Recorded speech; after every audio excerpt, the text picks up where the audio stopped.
Assalamualaikum warahmatullahi wabarakatuh. Alhamdulillahirabbil alamin. Alhamdulillahillazi arsala rasulahu bil huda wa dinil haq liyuzhirahu ala dini kullihi wa kafa billahi syahida. Asyhadu an la ilaha illallah wa asyhadu anna Muhammadar Rasulullah. Allahumma sholli ala Muhammad wa ala ali Muhammad kama sholaita ala ali Ibrahim.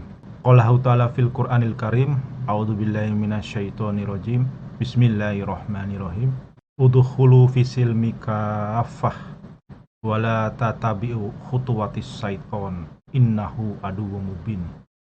Shadaqallahul azim. Adik-adikku yang dimuliakan oleh Allah Subhanahu wa taala, saudara-saudaraku dan kaum muslimin wal muslimat yang dimuliakan oleh Allah Subhanahu wa taala.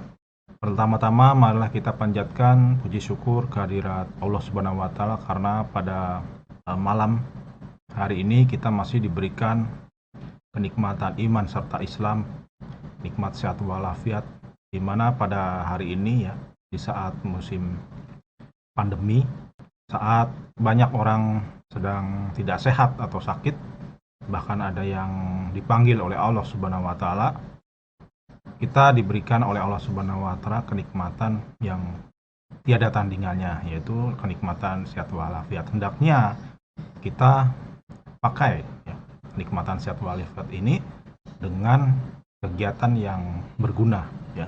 Salah satunya yaitu menuntut ilmu ya, hadir di majelis taklim, dan juga karena pemerintah melalui kebijakan PPKM-nya membatasi kegiatan kita sehari-hari, maka kita pergunakan waktu luang kita itu dengan sebaik-baiknya, bisa dengan tadarus atau ibadah lainnya. Iwan Fidin rahimakumullah, saudara-saudaraku dan adik-adikku yang dimuliakan oleh Allah. Pada malam hari ini saya ingin memberikan kajian ya tentang tauhid berkenaan dengan sifat manusia, yaitu rasa takut. Saya ambil kajian ini dengan judul takut itu sesuai dengan kondisi yang kita hadapi pada hari ini. Jadi jangan sampai rasa takut yang kita miliki itu membuat ketauhidan kita kepada Allah Subhanahu wa taala itu bermasalah. Saya awali dengan salah satu ayat. Saya akan bacakan. A'udzubillahi minasyaitonirrajim. Bismillahirrahmanirrahim. Qul nahbitu minha jami'un fa imma ya'tiyannakum minni hudu faman tabi'a hudaya fala khaufun alaihim wala hum yahzanun. Terjemahannya, kami berfirman, turunlah kalian semua dari surga. Kemudian jika benar-benar datang petunjukku kepada kalian, maka siapa yang mengikuti petunjukku, tidak ada rasa takut bagi mereka dan mereka tidak bersedih hati. Surat Al-Baqarah ayat 38 ya. Ini berkenaan dengan penciptaan Nabi Adam. Oke, lanjut ke slide berikutnya. Ya.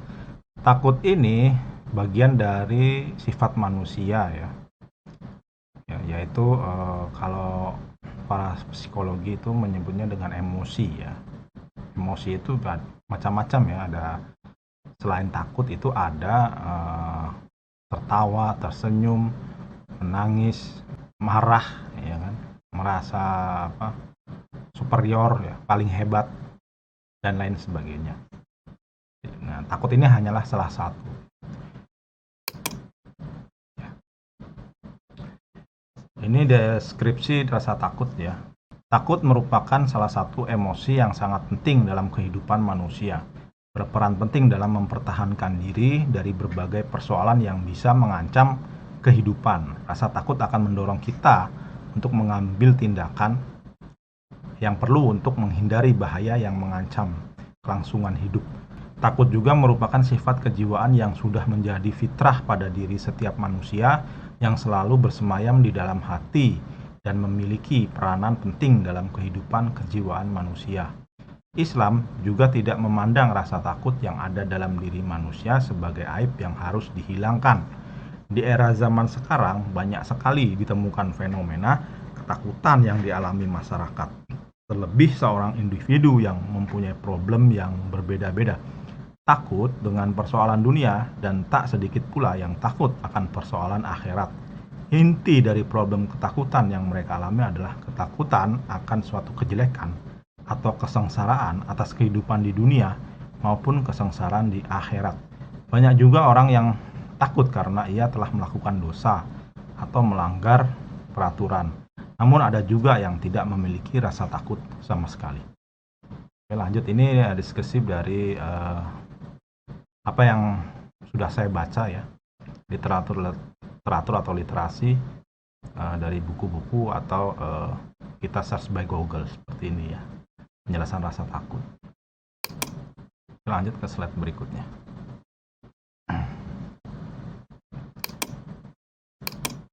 Ya. Emosi takut manusia dalam Al-Quran memiliki skala yang sangat luas. Takut tidak terbatas pada ketakutan terhadap dunia, semisal ketakutan pada kelaparan, kehilangan jiwa dan harta benda, bencana alam, kematian dan sebagainya, tapi juga meliputi ketakutan akan kesengsaraan di alam akhirat. Al-Quran juga menggunakan beberapa diksi dalam menggambarkan kata takut, di antaranya khauf, yaksha, dan takshaw.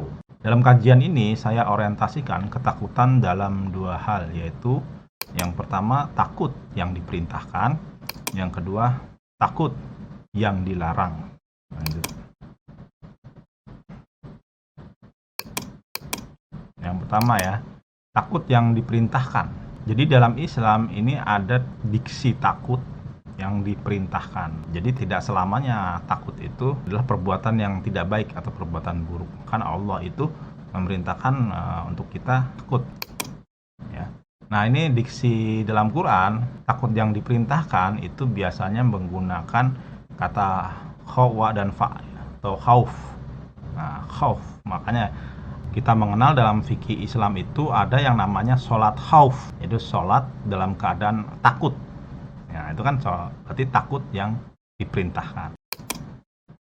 Ya.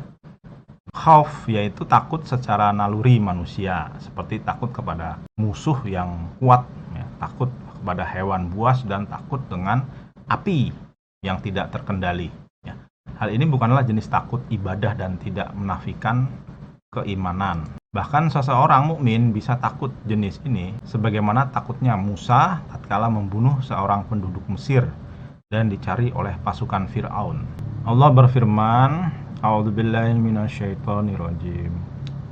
Fa'asbaha fil madinati khaifu yataraqabu fa'izal ladzi stansarahu bil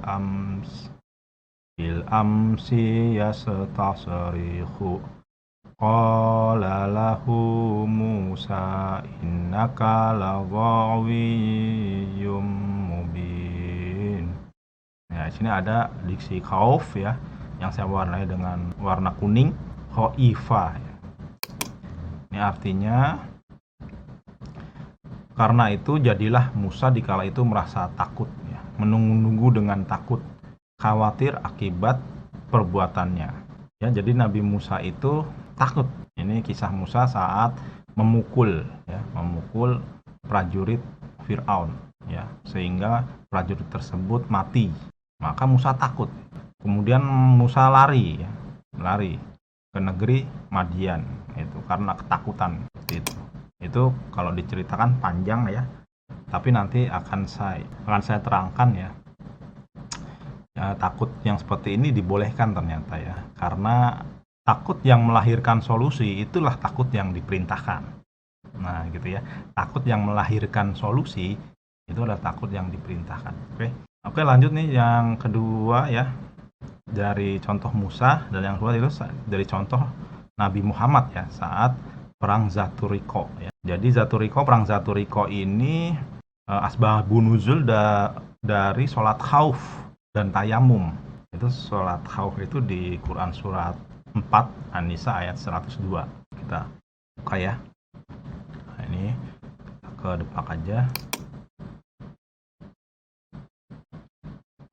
4 102.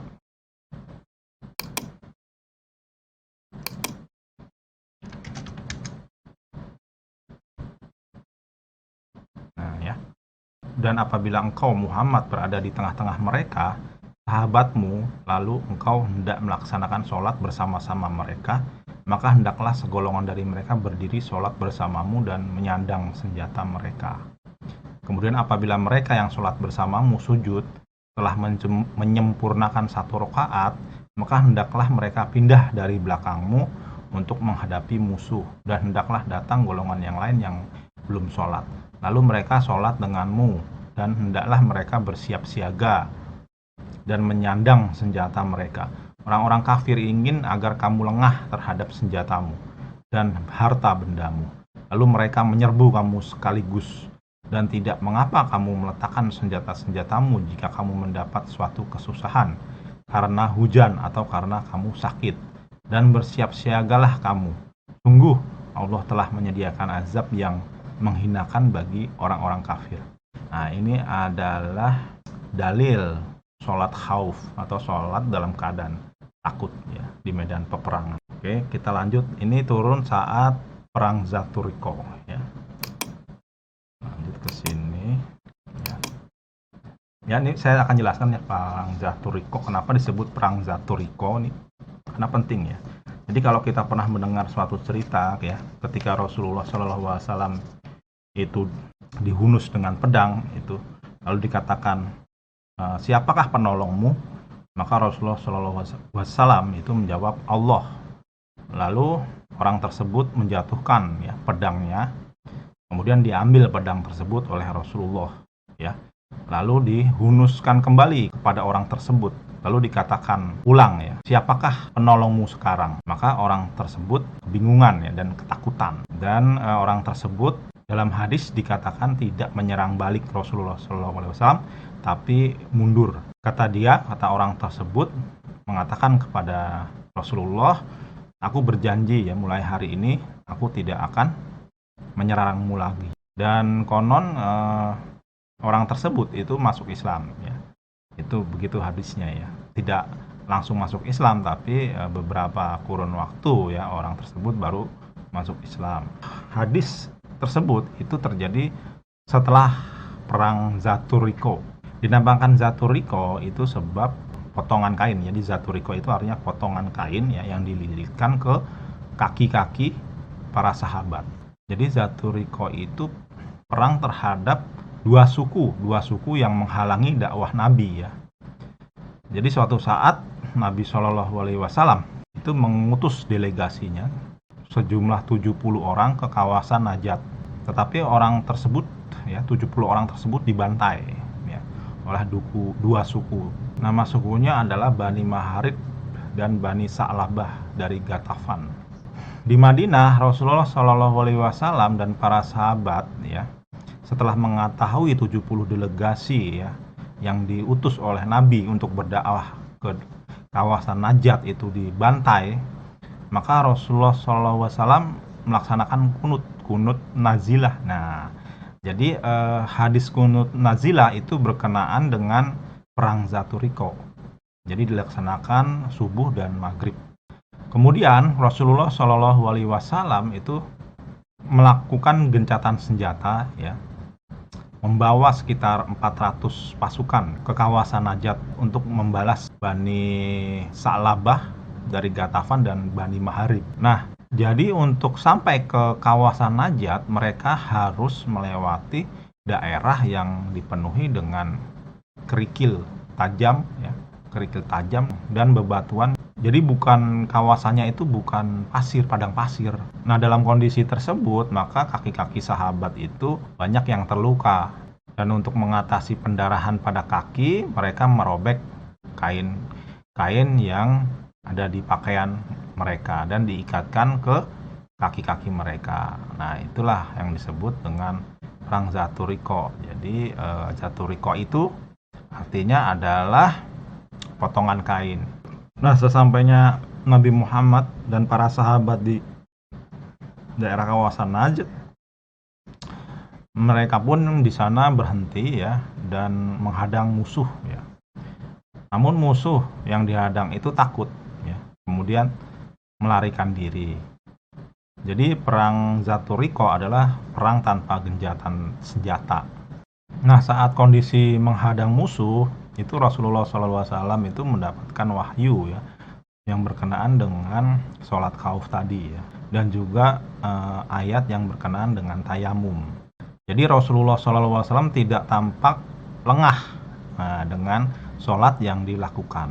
Itu merupakan solusi ya dari Allah Subhanahu wa Ta'ala ya, apabila kita dalam kondisi ketakutan dalam medan perang. Nah, takut ini adalah takut yang diperintahkan karena melahirkan solusi.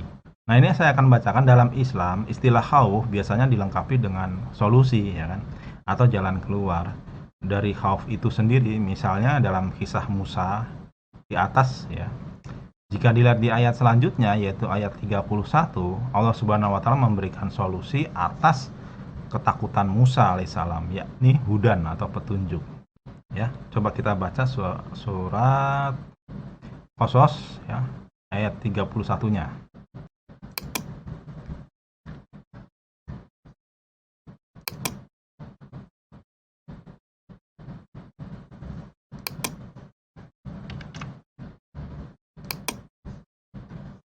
Nah, ya. Dan lemparkanlah tongkatmu. Maka ketika Musa melihatnya bergerak-gerak seakan-akan seekor ular yang gesit, dia lari berbalik ke belakang tanpa menoleh. Ya, Allah berfirman, wahai Musa, kemarilah dan jangan takut. Ya Musa, aqbil wala takhaf. Ya. Sesungguhnya engkau termasuk orang yang aman. Ya. Ayat 32-nya, masukkanlah tanganmu ke leher bajumu, dia akan keluar memutih atau bercahaya tanpa cacat, dan dekapkanlah kedua tanganmu ke dadamu apabila ketakutan. Itulah dua mukjizat dari Tuhanmu yang akan engkau pertunjukkan kepada Fir'aun dan para pembesarnya. Sungguh mereka adalah orang-orang fasik. Kita kembali lagi ke slide. Jadi ketakutan yang dialami oleh Nabi Musa alaihissalam itu melahirkan solusi ya. Solusi dari Allah Subhanahu wa Ta'ala ya, bahwa rasa takut yang beliau miliki itu dapat diatasi dengan mukjizat ya, ini ya. Jadi mukjizat Nabi Musa itu juga dinamakan sebagai petunjuk atau hudan ya, seperti Al-Qur'an juga mukjizat, Al-Qur'an juga hudan. Sebagaimana Allah Subhanahu wa Ta'ala juga berfirman dalam Quran surat 2 ayat 38 ya, tadi yang sebelumnya saya baca dalam mukadimah ya, itu berkenaan dengan penciptaan Nabi Adam. Kita ke slide sebelumnya. Kami berfirman, turunlah kalian semua dari surga, kemudian jika benar-benar datang petunjukku kepada kalian, maka siapa yang mengikuti petunjukku tidak ada rasa takut bagi mereka dan mereka tidak bersedih hati. Ya, jadi takut ini melahirkan petunjuk. Nah, apabila datang petunjukmu, maka tidak ada rasa takut bagi mereka dan mereka tidak bersedih hati. Jadi melahirkan petunjuk. Sama juga seperti dalam Asbabun Nuzul surat An-Nisa ayat 102 di atas, yang berkenaan dengan sholat khauf. Allah Subhanahu wa Ta'ala memberikan solusi bagaimana cara sholat saat dalam kondisi ketakutan dalam perang Zatul Riqa atau takut ketika bahaya gitu ya, di surat Al-Baqarah ayat 239. Ya, mari kita baca.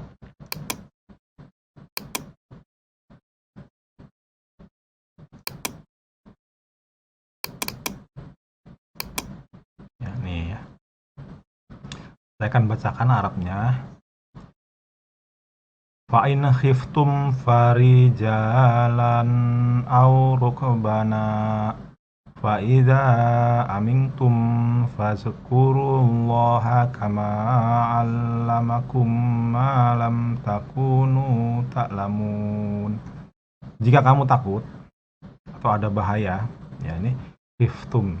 Ya, kalau takut itu sebenarnya khauf ya, tapi ini khiftum itu artinya bahaya sebenarnya.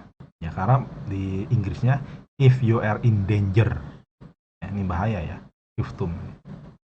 Jika kamu dalam bahaya, sholatlah sambil berjalan kaki atau berkendara. Kemudian apabila telah aman, maka ingatlah Allah, ya. Atau sholatlah sebagaimana Dia telah mengajarkan kepadamu apa yang tidak kamu ketahui. Nah, jadi kalau kita dalam keadaan bahaya, ya, berarti kan kalau bahaya itu kan kekhawatiran dan ketakutan. Maka sholatlah kita sambil berjalan kaki atau berkendara. Oke, kita balik lagi ke slide. Jadi ini takut yang diperintahkan yang pertama ya, yang melahirkan sebuah solusi. Oke, kita ke paragraf selanjutnya. Maka dalam Islam diksi khauf ya terbingkai dengan jalan keluarnya ya, atau solusi ya. Misalnya saja khauf karena musuh, maka jalan keluarnya adalah mempersenjatai pasukan. Atau khauf karena penyakit, maka jalan keluarnya adalah mencari obatnya. Atau khauf karena musibah, maka jalan keluarnya adalah semakin mendekatkan diri kepada Allah dan sabar dalam menghadapi ujian dan cobaan. Itu ada di surat Al-Baqarah, surat kedua ayat 155. Mari kita baca.